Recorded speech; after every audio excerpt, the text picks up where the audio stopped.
Shortez-moi ça. Voilà ce que nous dit l'indicateur aujourd'hui. Bienvenue à tous sur la chaîne de Calistest to the Moon. Le Bitcoin rebondit en haut de canal. S'ensuit un petit crash d'environ 3-4%. L'ensemble du marché panique. Les indicateurs sont sur short. Mais on va faire quand même, on va prendre un peu de recul. Il est 18h20, on va faire un point sur la situation, bien entendu. Allez, bienvenue à tous, on y va. On va débuter par cette vue, bien entendu, vue daily sur le Bitcoin. Pour ceux qui ont suivi les dernières vidéos, on parlait de ces consolidations crash, consolidation crash, consolidation crash, avec rebond à chaque fois en haut de canal descendant pour mieux repartir à la baisse et rechercher un crash pour aller chercher un nouveau plus bas. Et puis on disait effectivement que le signal d'achat ne serait donné que par le croisement des moyennes mobiles 9 et 20 périodes, avec la 20 qui passerait en dessous de la 9 et la 9 qui passerait au-dessus de la 20, et avec un rallye haussier de breakout qui transpercerait les moyennes mobiles exponentielles avec augmentation des volumes lors de la cassure. Donc ça c'est pour la vue on va dire daily, un peu plus long terme. Vous le voyez pour le moment ça s'apparente plus à un rebond, c'est-à-dire qu'on a rebondi sur la moyenne mobile 20 périodes, moyenne des 20 derniers jours, pour mieux rebondir à la baisse et repartir malheureusement dans le mauvais sens. Finalement, les personnes qui avaient voté sur Twitter rebond en haut de canal, pour le moment, ont eu raison. Ce qui est assez... Ouais, on a d'ailleurs les résultats du sondage d'hier. 58% de personnes qui pensent que ça va rebondir, 42% de personnes qui pensent que ça va casser le canal pour repartir à la hausse. Pour le moment, effectivement, vous avez gagné, en tous les cas à court terme, mais est-ce que ce ne serait pas plutôt une petite feinte? C'est la question que je me pose actuellement. On peut en douter, bien entendu. On va analyser ça en vue un peu plus court terme, en vue 4 heures, pour prendre un peu de recul sur la situation. On avait émis 3 hypothèses sur le Bitcoin s'il devait y avoir rebond en haut de canal pour repartir à la baisse. Je vous ai alerté d'ailleurs sur Telegram en temps et en heure, je vous le rappelle. Rejoignez-nous sur Telegram. Il y a 3 possibilités qu'on va voir maintenant sur l'avenir du Bitcoin. Donc je vais résumer ce que j'ai dit dans l'alerte du jour, qui est la chose suivante. Effectivement, on avait ici une ligne de tendance haussière. Si on l'a cassée, ce serait un beau signal de vente. Ce que l'on a fait aujourd'hui, c'est la raison pour laquelle l'ensemble du marché part dans le rouge. Mais vous le voyez, le Bitcoin n'a pas non plus crash de moins 20%. Il vous laisse le temps de sortir actuellement. C'est-à-dire que ce n'est pas un crash violent qui emporte tout pour le moment, ça reste raisonnable. Alors, je m'avance un petit peu, hein, il est 18h20, tout peut se passer dans les heures à venir, mais néanmoins, on va quand même prendre un peu de recul pour voir la situation. On avait émis 3 hypothèses. La première, c'est cassure de ligne de tendance haussière pour faire une cassure pullback, crash. Première hypothèse. Deuxième hypothèse, donc pourquoi ça ferait un crash? Parce qu'on casserait une ligne de tendance haussière, plus cassure de ligne de coup d'un double top. Figure chartiste de retournement baissier. D'accord? Deuxième hypothèse, c'est de dire, et on en avait parlé il y a déjà un bout de temps, hein, je vous le rappelle, c'était ici, non, c'était un peu avant, vous voyez, donc ça commence à dater. Hein. On avait dit potentiellement, il pourrait y avoir une entrée en latéralisation entre les 37 000 $ et les 38 700 $ sur le Bitcoin. Donc effectivement, c'est pas impossible que ça se passe de cette manière. Vous voyez, ici on a un point bas, donc ça veut dire qu'effectivement, il pourrait y avoir un rebond sur ce niveau, à peu près situé à 36 800, 37 000 $ pour entrer en latéralisation de cours. Parce que je vous le rappelle, hein, une cassure de ligne de tendance, c'est pas forcément une cassure crash, pullback crash, mais c'est également régulièrement une cassure pour entrer en latéralisation. Donc il y a cette possibilité également de dire, effectivement, on ne va pas casser la ligne de coup du double top pour se renverser à la baisse et emporter tout le marché. Il y a une possibilité d'entrer en latéralisation de cours. Donc il latéralise quelque temps pour ensuite soit reprendre la baisse, soit reprendre la hausse. En tous les cas, c'est un range, vous le voyez ici, un rectangle à plus ou moins 5%. Parce que le problème de ce double top actuellement, c'est que le premier top est moins haut, ou le deuxième top plutôt, est plus haut que le précédent. Donc c'est un peu mitigé ce genre de double top. Normalement, un double top, pour qu'il soit un peu plus pertinent, un peu plus performant, il faut que le premier top soit plus haut que le deuxième. Là, c'est pas le cas, c'est l'inverse. Donc là, ça s'apparente plus à ce qu'on attendrait du Bitcoin. On en a parlé sur Twitch, on n'a pas encore parlé sur YouTube, mais je vous le dis aujourd'hui. Peut-être qu'il pourrait nous faire une épaule, tête, épaule, cassure de ligne de coup, renversement. Figure chartiste de retournement baissier.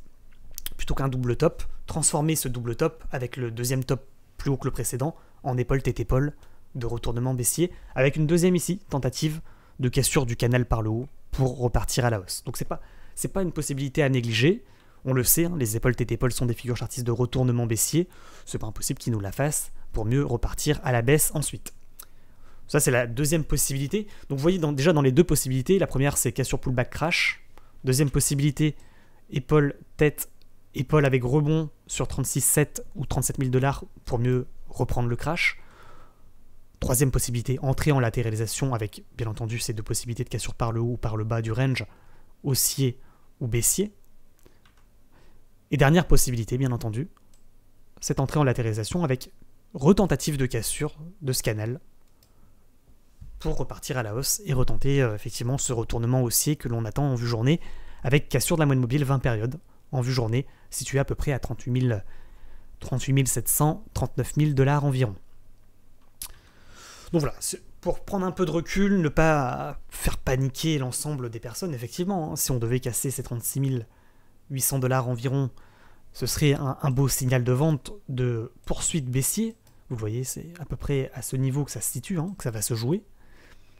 Maintenant, attention, il peut y avoir rebond, c'est ce que je suis en train de vous dire, c'est qu'il y a une possibilité quand même de rebond sur les 36 800, 37 000 $ pour soit faire une épaule tête épaule et poursuivre le mouvement baissier, soit rentrer en latéralisation pour retenter potentiellement la cassure du canal descendant par le haut.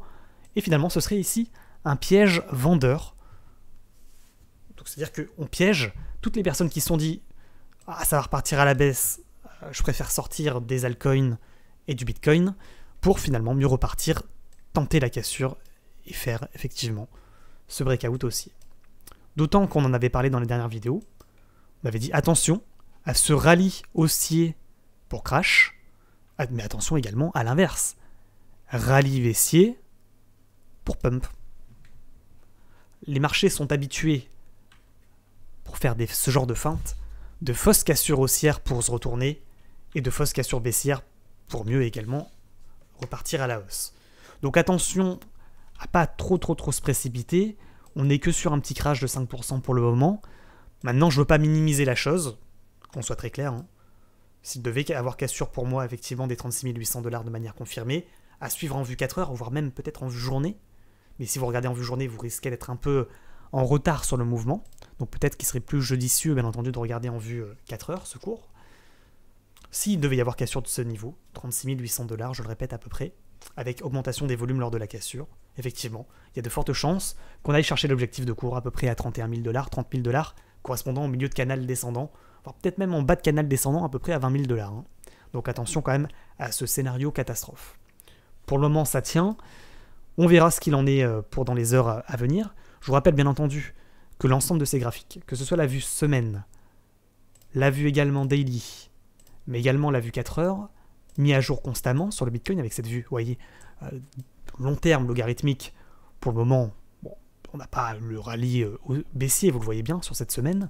Également la vue daily, on voit qu'on a rebondi effectivement en haut de canal descendant pour effectivement peut-être aller rechercher ce support ici à 35 000 $, voire ici le dernier support hebdomadaire à 32 000. Mais pour le moment, c'est pas un rallye baissier à l'heure où je vous parle, il est 18h30. Maintenant également la vue 4 heures, vous le voyez, avec ces différentes possibilités dont je viens de vous parler un instant. D'épaule, tête, épaule, poursuite, cassure directement du double top, poursuite, ou entrée en latérisation, cassure du range par le haut, cassure du canal descendant par le haut pour repartir à la hausse et feinter la reprise de baisse pour mieux repartir à la hausse, tout simplement.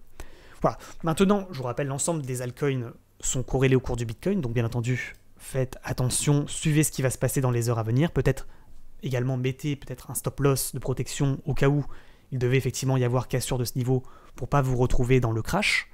Je vous rappelle, hein, c'est assez simple, si vous voulez qu'on regarde comment mettre un stop loss, on peut rapidement le montrer, ça nous laissera un peu de temps. On va sur le Bitcoin par exemple, on fait vendre, stop limit, on dit en dessous de ce niveau, imaginons je vais me mettre en vue 4 heures, ça c'est un petit rappel pour ceux qui ne savent pas mettre de stop loss, de protection.